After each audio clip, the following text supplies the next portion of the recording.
Hello hi అండి, welcome back to my channel.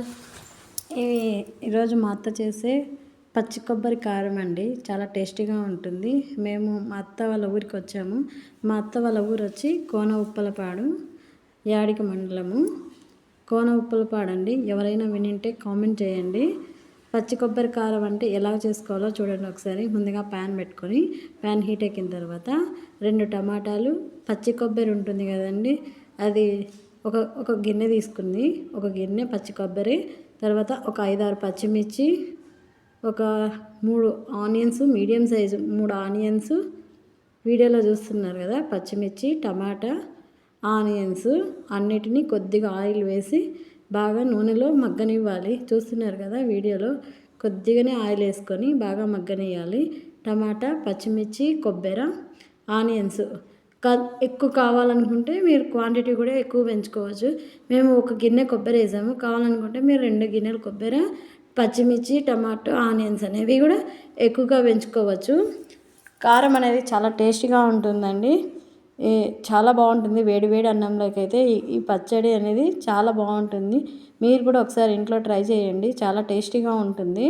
మా అత్తయ్య చేసే పచ్చి కొబ్బరి కారము. అవన్నీ వేగిన తర్వాత రోల్లో దంచుకోండి. రోట్లో దంచుకుంటేనే ఈ కారం అనేది చాలా టేస్టీగా ఉంటుందండి. మిక్సీలో కొట్టుకుంటే అంత టేస్ట్ అనిపించదు. కానీ ఏం చేస్తాం, మనకి రోల్ లేనప్పుడు ఇంకా మిక్సీలోనే కొట్టుకోవాలి. మిక్సీలో కొట్టుకునే పాట అయితే కొంచెం బరకగా కొట్టుకోండి, అప్పుడే టేస్ట్ బాగుంటుంది. చూస్తున్నారు కదా వీడియోలో, మా అత్త రోట్లో దంచుతుంది. ఆ రోల్ అనేది గ్రానైట్ తోటి, సింక్ బండ ఉంటుంది కదండి, అదే టైల్, మనం గ్యాస్ స్టవ్కి బండ చేపించుకుంటాం కదా, అక్కడే చిన్న రోలు మేము చేపించుకున్నాము. ఆ రోట్లోనే దంచుతుంది. చూస్తున్నారు కదా వీడియోలో, రోట్లో కారం అనేది దంచుతుంది.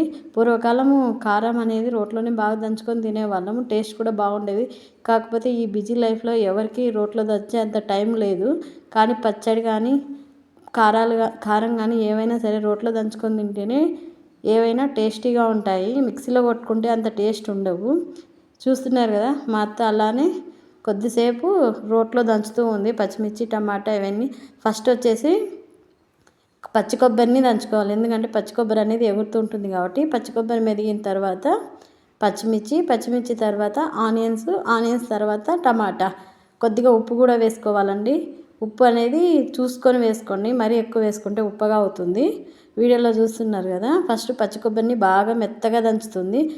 కొబ్బరి అనేది మెదగడానికి కొద్దిగా టైం పడుతుంది. కొబ్బరి మెత్తగా ఉంటేనే టేస్ట్ అనేది బాగుంటుంది. మరీ మెతుకులు ఉంటే అన్ని కొబ్బరి అనేది బాగోదు. కొబ్బరి మెదిగిన తర్వాత పచ్చిమిర్చి వేస్తుంది చూడండి వీడియోలో. పచ్చిమిర్చి ఒక 5-6 తీసుకుందండి మా అత్త. మీ ఇష్టం, మీరు పచ్చిమిర్చి ఎక్కువగా తీసుకోవాలనుకుంటే ఎక్కువ కూడా తీసుకోవచ్చు, కారం ఎక్కువ కావాలనుకుంటే. పచ్చిమిర్చి తర్వాత టమాటో తర్వాత కొత్తిమీర కూడా వేసుకోవచ్చండి. మీరు కావాలనుకుంటే కొత్తిమీర వేసుకున్నా కూడా చాలా బాగుంటుంది. మేమైతే కొత్తిమీర వేయలేదు. ఆనియన్, టమాటా, పచ్చిమిర్చి, కొబ్బరి, అంతేనండి.